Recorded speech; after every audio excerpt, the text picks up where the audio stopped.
પાંચ પ્રકારના આશીર્વાદમાં પહેલા આશીર્વાદ છે અમારું પુણ્ય વધે.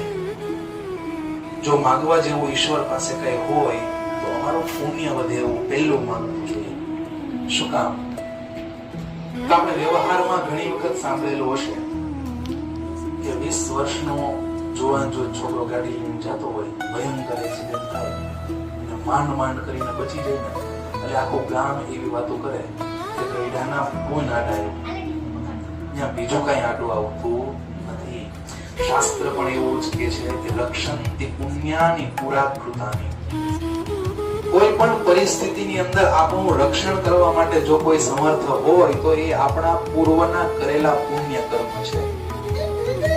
એટલે ભગવાન પાસે માંગવા જેવી પહેલી વસ્તુ છે કે અમારા પુણ્યની વૃદ્ધિ થાય. અમે એવા કામ કરીએ કે અમારું પુણ્ય દિવસે ને દિવસે વધે.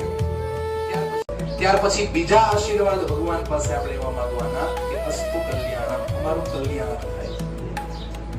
કલ્યાણ શબ્દ પણ સમજવા જેવો છે. સંસ્કૃત ભાષાની અંદર કલ્યનો અર્થ થાય છે સવારમાં સૂર્યોદય પહેલા જે આકાશની અંદર છવાયેલી લાલીમા હોય એને કલ્ય કહેવાય.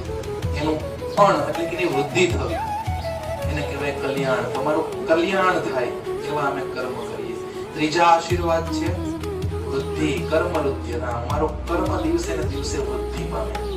અમે જે કાંઈ કામ કરીએ, અમે જે કાંઈ ધંધો કે રોજગાર કરીએ, જે નોકરી કરીએ, એમાં દિવસે ને દિવસે અમારી ઉન્નતિ થાય એવા ભગવાન પાસે આશીર્વાદ માંગી. અને ચોથા આશીર્વાદ એવા માંગવામાં આવે આયુષ્ય સ્વસ્તિ, એટલે કે અમારું આયુષ્ય સારું બને. એટલે ભગવાનને કહેવાનું કે અમારું આયુષ્ય તંદુરસ્ત બને, કારણ કે પહેલું સુખ તે જાતે મળે. એટલે શાસ્ત્ર એમ કહે છે કે શરીર માધ્યમ ખલુ ધર્મ સાધનમ. ધર્મની અંદર આમ તો ધર્મ શું, ચાર પુરુષાર્થ રહેલો, ધર્મ, અર્થ, કામ કે મોક્ષ.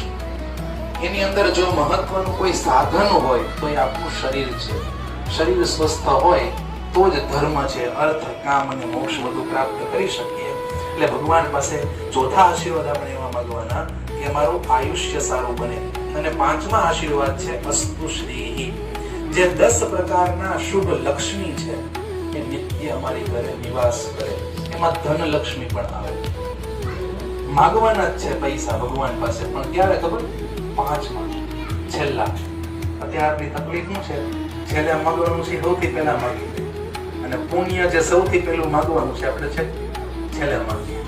તો આવા 5 પ્રકારના આશીર્વાદ આ પુણ્ય વાચન કર્મની અંદર માંગવામાં આવે. ભગવાનને પ્રાર્થના કરવાની કે આવા 5 આશીર્વાદ ને પ્રાપ્ત